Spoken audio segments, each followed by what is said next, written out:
Hello, you're watching Daily News on Allnews Nigeria. I am Opeyemi Olubemi.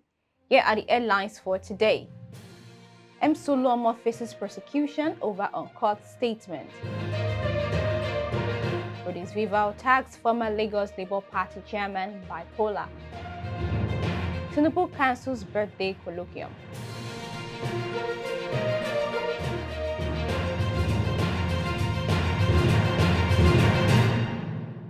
Welcome back.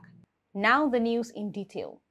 The Deputy Governor of Lagos State, Dr. Hamzat Obafemi, has called for the prosecution of Musiliu Akinsoya, also known as MC OLUOMO, the chairman of the Lagos State Parks Management Committee, if he is found guilty of breaking any law in connection with his alleged threats against Igbos during the run-up to the state governorship election.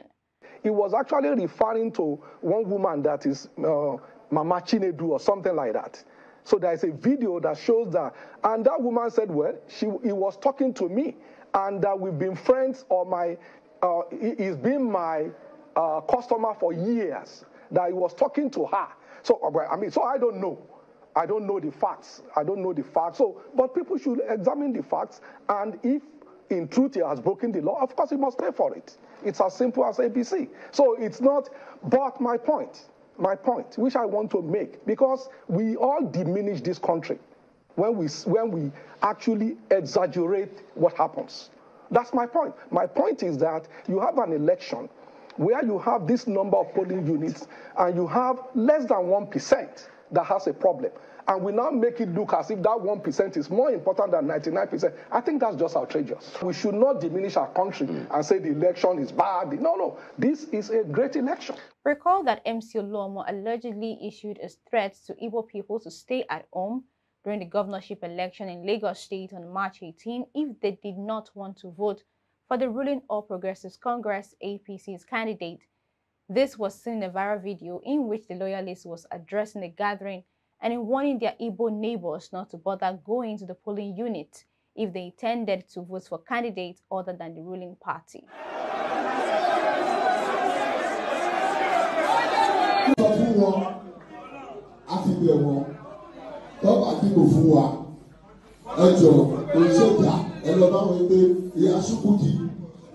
Please, if you don't want to vote for us, please sit down for OLUOMO. Sit down for OLUOMO. Thank you very much.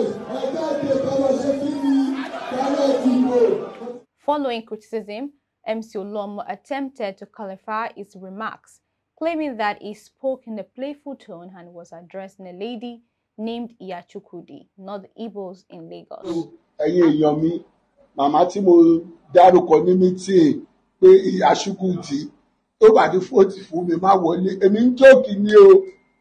Mo tẹ́tẹ́ ní Ìgbò kankan o. Ẹ lọ béèrè lọ́wọ́ gbogbo àwọn Ìgbò mi lóṣòdì pátá. Kẹ́ lọ wádìí níbẹ̀. Wọ́n máa sọ fún yín pé mi ò tẹ́tẹ́ èèyàn kankan. Ìgbà tí ọ̀rọ̀ yìí ta ṣe tán yẹn gan, ẹ ti understand ṣe gbogbo èèyàn pàtẹ́ lóṣòdì ẹ lọ béèrè. So yìí sí ẹ má kàǹtì ọ̀rọ̀ mi ọ̀rọ̀ díẹ̀ báyìí ẹ gbé gbogbo yìí tó kù díẹ̀ lẹ́kọ̀ọ́ rọra short lẹ́dẹ̀ gbé sáyé pọ̀tọ́ lọ́wọ́ máa ṣọ́ wa lọ́wọ́ ẹni àfojúfẹ́ ni má fọkàn fẹ́ ni. However, Dr. Hamzat, who appeared live on Channels Television Sunrise Daily, stated that MC OLUOMO must face the law if evidence points to his guilt. We have Igbos as commissioners. Well, that's why we have Igbos. That doesn't happen in other parts of the world or in other parts of our country. So that's why we engage with people. That's why there are Seriki outside in all communities in Lagos. That's why there are Igbos in Lagos. You understand? That doesn't happen in other communities or in other states. So that's why they are a part of the involvement of everything. That's why we have, in each senatorial district, that's why we have consultative forums of different ethnic groups. The same thing with religion. That's why we have NASREC. That's Muslim and Christian community across our local governments. So that's why we have different sectors, religion, ethnicity in Lagos that we talk to based on religion, based on this. So that's something that we've been doing. But I'm saying that there will be people that we always try to, break the rules. We must punish them. The moment you punish them, it serves as deterrence to others to say, no, this is not the way for us to go. He added that it is very unfortunate that voters were profiled on election day and that people were not allowed to vote because of what they looked like. In other news, RHODES-VIVOUR, the governorship candidate of the Labour Party in the 2023 election, has stated that Olukayode Ezekiel Salako, a former Lagos State chairman of the party, is a bipolar patient.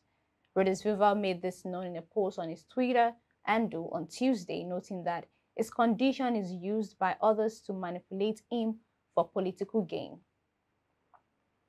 Salako, a former Lagos State chairman of the party, has stated that RHODES-VIVOUR ran its campaign like a sadist and a miserable schoolboy in politics. Salako, who made this known in a statement issued on Sunday, described the RHODES-VIVOUR as characterless, adding that it would have messed up Lagos and set its progress back by 10 years if he had won.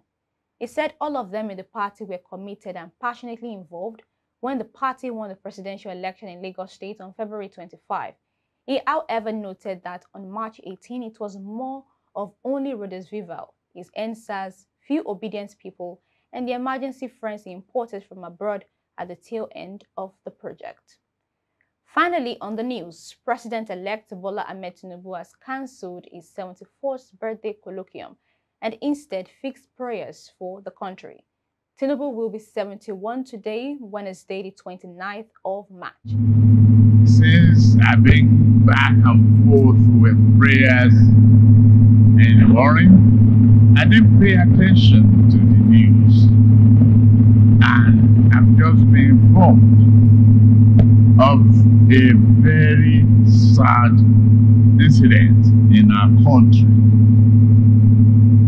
Very sad indeed, that over 60 people and many more were killed and bombed on the train between Kaduna and Abuja just last night. That is a very serious incident about the security of lives in this country, and it calls for a very serious, sober reflection. To me, to be here celebrating, dancing, and enjoy myself doesn't show enough concern of a statesman as a senior citizen of this country.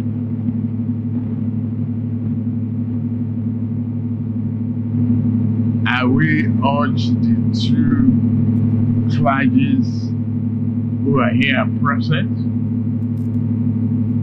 to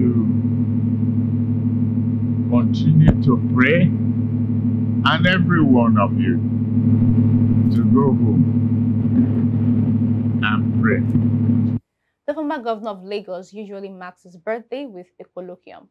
In a statement on Monday, Tunde Rahman, a media aide to Tinubu, said prayers will be held in Lagos and other parts of the country. Recall that in 2022, Tinubu had also cancelled his colloquium following an attack on a Kaduna-bound train from Abuja. And that's it on today's news. You can follow us on all social media platforms displayed on the screen. I am Okoyemi Olubemi. Do have a lovely day.